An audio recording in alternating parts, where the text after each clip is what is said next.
कि जब से बिहार में महागठबंधन की सरकार बनी है उस दौरान करीब 7 महीने में केंद्रीय जांच एजेंसियों के द्वारा लगातार बिहार में छापेमारी को बढ़ा दिया गया है। जांच की कार्रवाई असीमित तरीके से उसको आगे बढ़ाने का केंद्रीय सरकार के द्वारा आदेश दिया गया है। आश्चर्यजनक है कि जब तक बिहार में एनडीए की सरकार थी यही केंद्रीय जांच एजेंसियां नहीं के बराबर कार्रवाई कर रही थी। इससे साबित होता है देश के तमाम जो विपक्षी दल हैं जिनका आरोप है कि देश की सत्ता में बैठे हुए केंद्रीय सरकार के लोग अपने राजनीतिक प्रतिस्पर्धियों और विपक्षियों को एक केंद्रीय जांच एजेंसियों के द्वारा डराया धमकाना जाने के प्रयास इस तरीके से किया जा रहा है कि राजनीतिक अस्थिरता का जन्म हो रहा है। आपने देखा होगा, महाराष्ट्र को देखा होगा आप लोगों ने, आपने झारखंड को देखा होगा कि वहाँ की सरकारें, या आपने पश्चिम बंगाल में देखा होगा जहाँ विपक्ष की सरकारें थीं, वहाँ पर यूपीए की जहाँ सरकारें थीं उसको देश की सरकार ने अपने जांच एजेंसियों के द्वारा लगातार डरवाने धमकाने का काम किया गया। और एक बात तय हुई थी, आपने देखा भी होगा कि जिस काम के लिए मैं आज प्रेस कॉन्फ्रेंस कर रहा हूं, मैं एक निजी विधेयक बिहार विधानसभा में ला रहा हूं जिसका मुख्य उद्देश्य है कि दिल्ली पुलिस इस्टेब्लिशमेंट एक्ट के पारा 6 सेक्शन 6 में उसको अधिकार दिया गया था।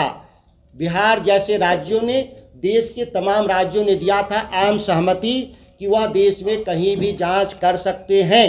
लेकिन जिस तरह से केंद्रीय जांच एजेंसियों का दुरुपयोग बढ़ता हुआ देखकर देश के 9 राज्यों ने अभी तक इस आम सहमति के धारा 6 को वापस लेने का काम किया था।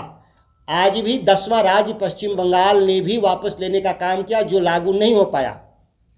6 महीना पहले आप लोग को याद होगा तेलंगाना के मुख्यमंत्री केसीआर आए थे और बिहार के मुख्यमंत्री जी के साथ साझा प्रेस विज्ञप्ति में कहा गया था कि बिहार के भीतर भी केंद्रीय जांच एजेंसियों को दी गई आम सहमति वापस लिया जाएगा। लेकिन आप देखते होंगे ये 6 महीना बीत जाने के बाद भी बिहार में यह आम सहमति वापस नहीं लिया गया। और आज राष्ट्रीय जनता दल के नेतृत्व श्री तेजस्वी प्रसाद यादव जी, राबड़ी जी और लालू जी जैसे हमारे जो शीर्ष नेतृत्व, पार्टी के कई सांसद, पार्टी के कई विधायकों पर लगातार केंद्रीय जांच एजेंसियों के द्वारा उन मामले में जांच की जा रही है जिस मामले में पहले ही जांच कर करके चार्जशीट कोर्ट में दाखिल कर दिया गया। अब किसी भी जांच एजेंसी को या किसी भी तीसरे पक्ष को लगता है कि कोई नई सूचना है, कोर्ट में जाकर उसको सबमिट करना चाहिए और ट्रायल कराना चाहिए। लेकिन ट्रायल ना करा करके इस अनिश्चित काल तक जांच के नाम पर उलझाए रखना और विपक्ष की एकता और विपक्ष के राजनेताओं को धमकाना, यह एक नया सगल तो मैं नहीं कहता। इसीलिए कि जो अभी वर्तमान में जो केंद्र में सरकार में बैठे हैं उन लोगों का खुद आरोप था, जब वो गुजरात के मुख्यमंत्री थे और विपक्ष में थे तो उनका कहना था कि जो केंद्र की सरकार है, तत्कालीन केंद्र की सरकार, वह अपने विपक्षी नेताओं को केंद्रीय जांच एजेंसियों के द्वारा तंग एवं तबाह किया जा रहा है।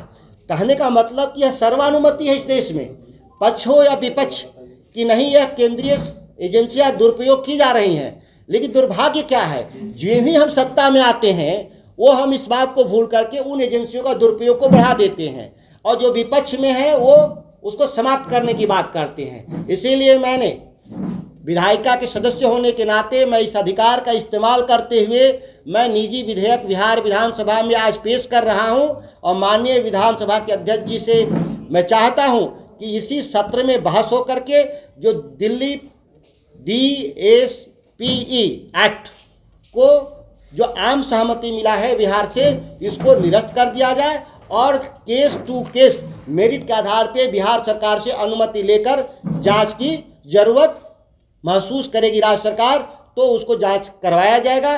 क्योंकि बिहार सरकार के पास खुद भी कई जांच एजेंसियां हैं, राज्य के भीतर समस्या होती है, इसकी जांच स्वयं कर लेती हैं। अगर राज्य से बाहर वह अपराध घटित हुआ हो तो वैसे में केंद्रीय जांच एजेंसियों का भी सहयोग लिया जाना चाहिए जरूरत के हिसाब से।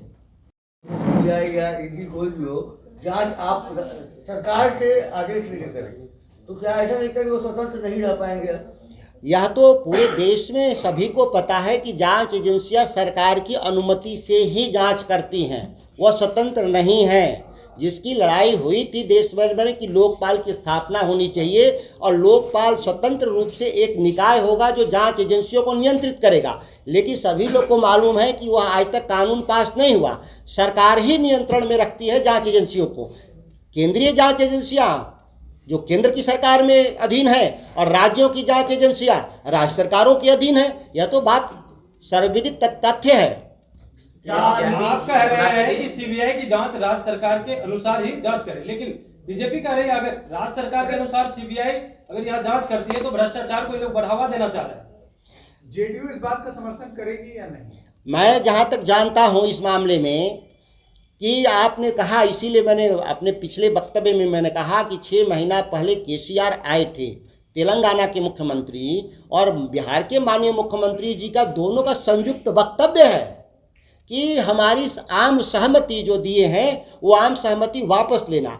तो मैं तो ये मानता हूं कि जेडीयू का समर्थन होना चाहिए। जब उनके मुख्यमंत्री का जब बयान है, तो जब उनके कार्यपालिका के हेड का बयान है, तो पार्टी का भी समर्थन इस पर जरूर मिलना चाहिए। इस पूरे मामले में क्या नीतीश कुमार की भूमिका को आप उस तरह से भी देखते हैं जिससे आपको आपत्ति हो, आपकी पार्टी को आपत्ति हो? जी नहीं, मैं ये मानता हूं कि जो जेडीयू के खिलाफ भी कभी कभी समय पर जब ये विपक्ष में रहते हैं, जब वो एनडीए से निकल कर बाहर आते हैं, तो इस तरह की छापेमारी सीबीआई वाले करते हैं। बीच में एक छापेमारी हुई भी थी जेडीयू के नेताओं पर, और मुझे अच्छी तरह से याद है कि 2012 में भी सीबीआई जेडीयू के नेता थे, उस समय के तत्कालीन जो ट्रेजरर थे, कोषाध्यक्ष राकेश सिन्हा शायद उनका नाम था, राकेश सिंह, उनके घर पर, जिनके घर पर माननीय मुख्यमंत्री जी स्वयं वर्षों तक रहे थे, उस घर पर सर्च किया गया था इनकम टैक्स के द्वारा। मुझे अच्छी तरह से याद है जब वो भारतीय जनता पार्टी से उनका समझौता टूट रहा था और कई करोड़ कैश भी जब्त था, लेकिन आज तक ये नहीं पता चला कि सीबीआई ने उस पर क्या कार्रवाई की। और मीडिया के बंधु भी शायद भूल गए उस विषय को, इसीलिए कभी उसको फॉलो अप में नहीं गए कि इस तरह से सीबीआई लगातार, वो ऐसा नहीं कि केवल भारतीय जनता दल पे ही छापेमारी करते हैं, विपक्ष में जो रहेगा उस पर छापेमारी करते हैं। आप भ्रष्टाचारी को बचाने का काम कर रहे हैं। नीतीश कुमार जी पर आप भ्रष्टाचार का मतलब आरोप लगा रहे थे। लालू प्रसाद यादव 950 करोड़ है ही। रेलवे में नौकरी के घोटाले को लेकर जो बातें हुई है उसी को लेकर सीबीआई और ईडी ये सब कर रही है छापेमारी, तो आप क्यों? मैं किसी के बचाव के लिए नहीं हूँ, मैं अभी भी बता रहा हूँ, मैं किसी के बचाव के लिए यहाँ प्रेस कॉन्फ्रेंस नहीं कर रहा हूँ। मैंने एक यूनिफॉर्म पॉलिसी की बात कर रहा हूँ। यूनिफॉर्म पॉलिसी ये है कि केवल भ्रष्टाचार केवल विपक्ष करता है, नहीं, भ्रष्टाचार हमेशा सत्ता पक्ष करता है, यह याद रखिए ठीक से आप। तो केंद्र में जो सत्ता में बैठे हैं वो भ्रष्टाचार कर रहे हैं, उस पर कोई कार्रवाई नहीं हो रही है, कोई जांच नहीं हो रही है, केवल उन पर कार्रवाई हो रही है जो दिल्ली के खिलाफ लोग हैं, जो उनके विपक्ष में लोग हैं, उन पर यह कार्रवाई हो रही है, एक पक्षीय कार्रवाई हो रही है। इसकी मैं बात कर रहा हूं, इसीलिए आम सहमति वापस होना चाहिए।